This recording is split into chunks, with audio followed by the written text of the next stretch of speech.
Epson printer paper feed problem? Don't worry, let me show you how. About 50% of the time when an Epson printer is not pulling paper, the problem comes from this paper tray area. So first, remove all the paper and check the paper tray. Use a flashlight and inspect it carefully.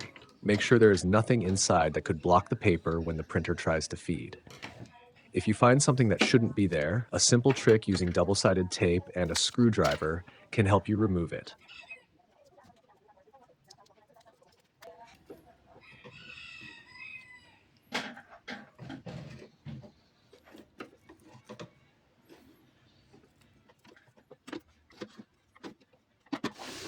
And if it's difficult to reach, you may need to slightly lift the scanner unit.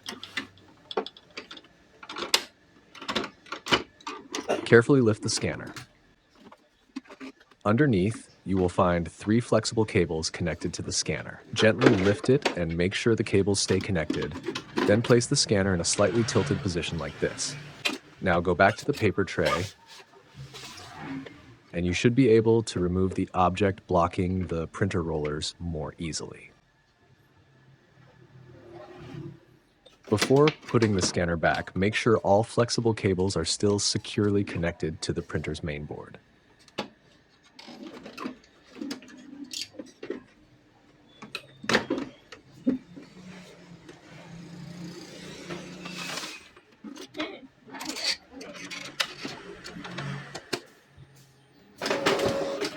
And there you go, the printer is pulling paper again. Have a nice day and happy printing.